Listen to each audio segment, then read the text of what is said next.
So nakikita niyo po ba yan mga kabiyahero?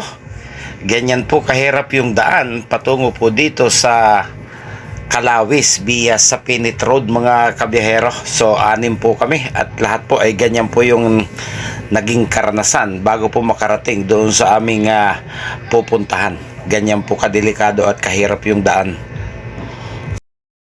Okay, at ito po yung pinakamasakit na bahagi.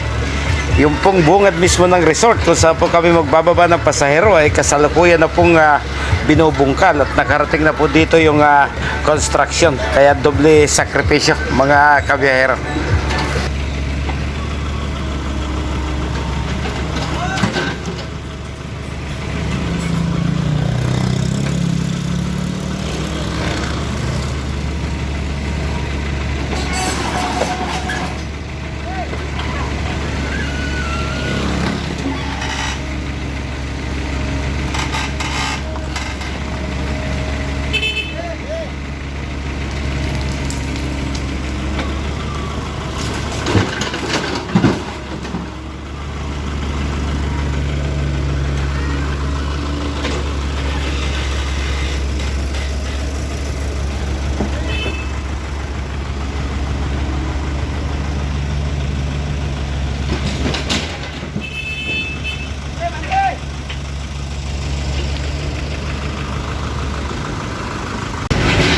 Okay, dito po sa bulubunduking bahaging ito ay wala pong wifi.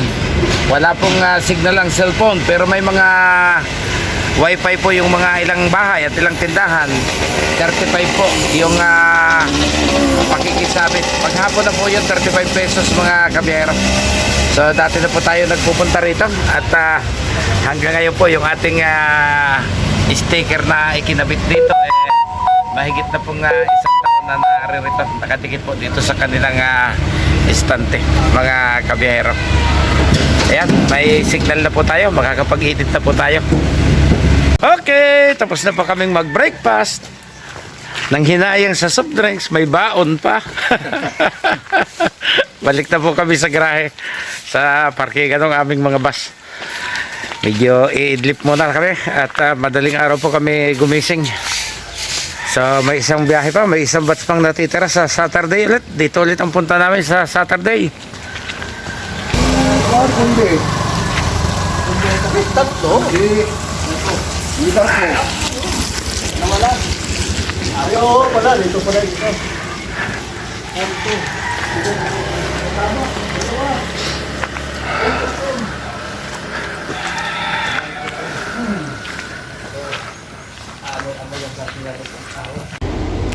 Okay mga kabiyahero, naidlip po tayo at ngayon po ay 1:15 na halos. So yung iba po nating mga kasamahan dito sa parking area ay mga natutulog pa. So ayan, nagising lang po tayo dahil dumating po yung ating complimentary meal. So ang atin pong tanghalian ay pinadala po ng Mount Puro Water Forest Conservation Resort ay adobong manok. Ayan, as usual, may 2 pirasong kamote, may 1 pirasong hiniwa ng kamatis, may kapiranggot na okra at may kapiranggot na talong. At muli, mayroon po silang sinigang na bangus mga kabiyahero. So ito po yung complimentary meal na ipinadala po nila para sa ating tanghalian mga kabiyahero. Okay, kain po muna tayo.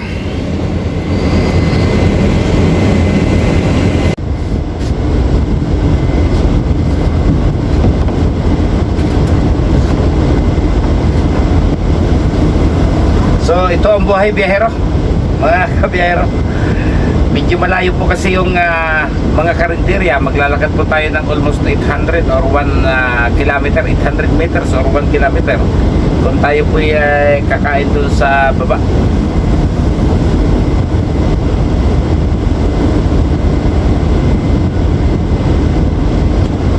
Okay, malaki naman po yung kanilang chicken.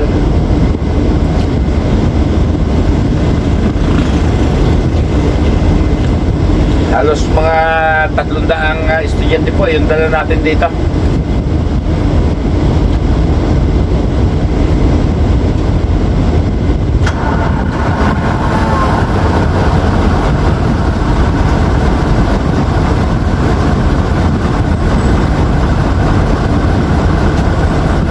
ito yung kamates. Kaya ganito lang kalaki yung pinadadalang libre. Isang hiwa.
Mukhang nagising na po yung iba natin mga kasamahan driver.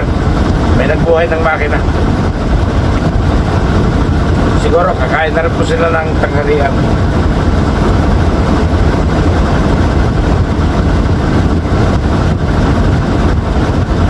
Okay. Yan naman kanilang bangos.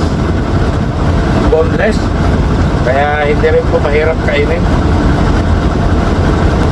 Pero kung mag-overnight po kami, kapag overnight po ang biyahe, kahit pa paano, nakakapili kami na gusto naming pagkain. Kahit may libre pa yan, pag kami po yung nagkasundo-sundo na mag-contribution, may mga luto naman po yung aming mga bus. So, nagluluto po kami ng gusto naming pang-ulam. Kaya lang, pag ganito pong day tour lang, mahirap. Mas maganda po magluto kapag ang biyahe po namin ay overnight dahil may sapat na oras. Okay. Sol.